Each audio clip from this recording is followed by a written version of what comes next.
வணக்கம். Welcome to Ammachi's kitchen. இன்றைக்கி நம்ம பார்க்க போகிறது கோதுமை ரொட்டி எப்படி செய்கிறதுன்னு செஞ்சு காட்டுறேன். வாங்க பார்க்கலாம். அதுக்கு என்னென்ன சாமான் தேவைங்கிறத பார்க்கலாம். தேவையான பொருட்கள் என்னென்ன இருக்குதுன்னு என்னென்ன வேணுன்றதை பார்த்தலாம்.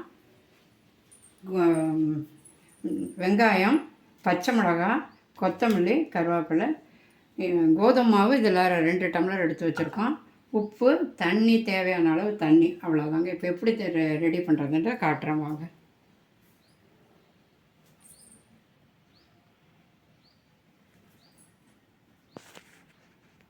இப்போ கோதுமை மாவு இந்த டம்ளரில் 2 போட்டுக்கலாங்க.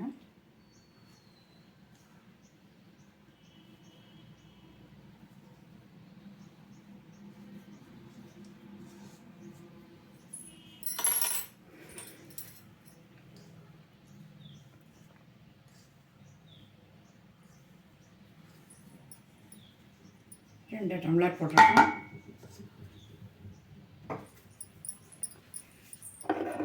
சால்ட்டு போட்டுக்கலாம்.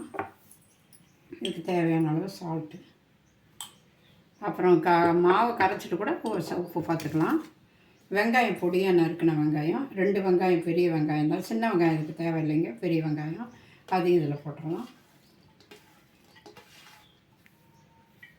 பச்சை மிளகாய் பொடியாக நறுக்கணும். பச்சை மிளகாய், இது பச்சை மிளகாய் வெந்ததுக்கப்புறம் காரம் போயிடுங்க, நல்லாயிருக்கும், டேஸ்ட்டாக இருக்கும். கருவேப்பிலை அதுவும் நறுக்கி வச்சுருக்கோம். கொத்தமல்லி தழை நறுக்கி வச்சுருக்கோம்.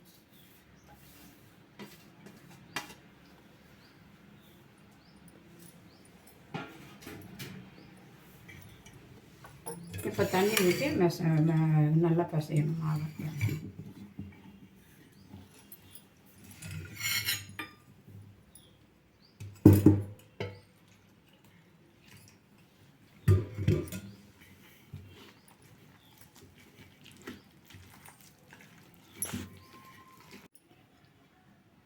கோதுமை ரொட்டி செய்கிறதுக்கு இந்த மாதிரி மாவை இந்த பதத்தில் கையாலே பிசைஞ்சு வச்சுக்கோங்க, ரெடி பண்ணிக்கிங்க. இப்போ இதில் கருவேப்பிலை போட்டிருக்கோம், கொத்தமல்லி போட்டிருக்கோம், வெங்காயம் பொடியாக நறுக்கண்டு போட்டிருக்கோம், சால்ட்டு போட்டிருக்கோம், பச்சை மிளகாய் நல்லா பொடியாக நறுக்கி போட்டிருக்கோம். இனிமேல் எப்படி செய்கிறதுங்கிறத காட்டுறேன். அடுப்பில் இப்போ அடுப்பத்தை வச்சுட்டோம். தோசைக்கல் அடுப்பில் போடலாம். ஹைலியே இருக்கட்டுங்க. நல்லா சூடானதுக்கப்புறம் மீடியத்துக்கு கொண்டு வந்துடலாம். கல் சூடாகிடுச்சான்னு பாருங்கள். சூடாகிடுச்சுங்க. இந்த மாதிரி தண்ணி தெளித்து பார்த்தாலும் நமக்கு தெரியும், கை வச்சு பார்க்க வேண்டாம்.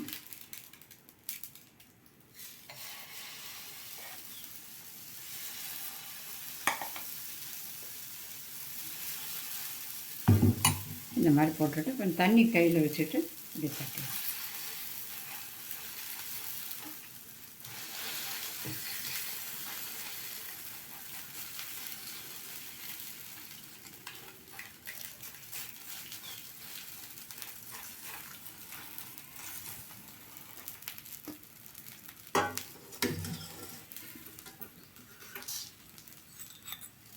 கொஞ்சம் எண்ணெய் நிறையா ஊற்றலாம் அதுக்கு, அப்போ தான் நல்ல டேஸ்ட்டாக இருக்கும். சுற்றி ஊற்றிவிடுங்க.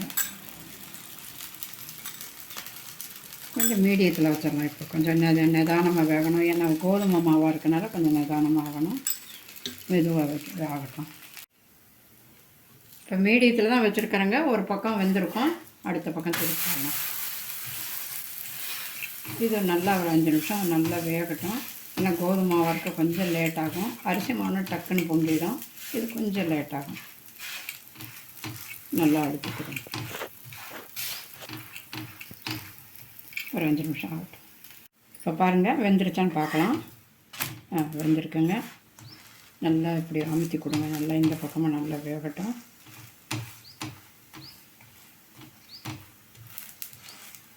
கோதுமை கொஞ்சம் லேட் ஆகும், ஆனால் பொறுமையாக செய்யுங்க. வெந்துருச்சுங்க. இப்போ தட்டுக்கு மாற்றி இந்த கோதுமை மாவை எப்போதும் கரண்டியில் போட்டுட்டு நமக்கு எவ்வளோ பெருசாக வேணுனாலும் தட்டிக்கலாம். லேசாக தட்டுறது ரொம்ப நல்லாயிருக்கும்.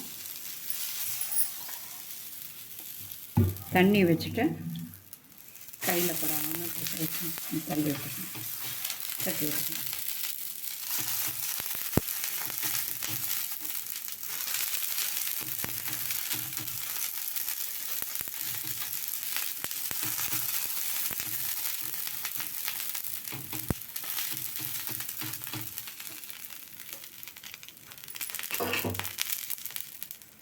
இதே மாதிரி கரண்டியில் எடுத்து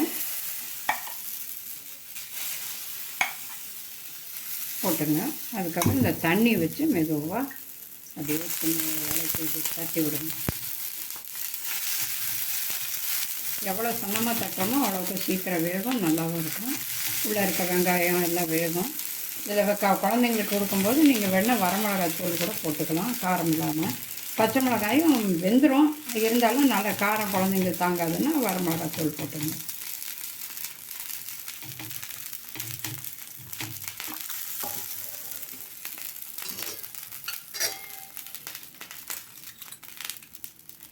எண்ணெய் கொஞ்சம் நம்ம ஊற்றுங்க, வேகட்டும். இதுக்கு மூடியெல்லாம் போட்டு மூடி வேக வைக்க வேண்டாங்க, அப்படியே வேகட்டும்.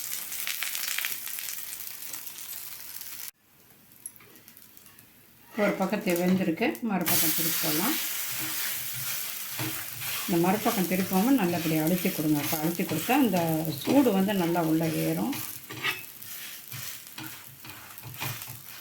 எப்போதும் ஹையில் வச்சிடாதீங்க, இதெல்லாம் செய்யும்போது கொஞ்சம் நிதானமாக வேகட்டும்.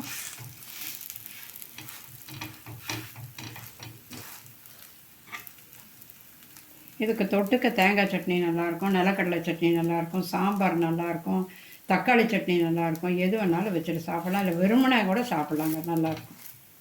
அதெல்லாம் சூடாக இருக்கும்போது சாப்பிட்ருங்க, ஆறிடுச்சு நல்லா இருக்காது. சாப்பிடும்போது சுட்டால் போதும்.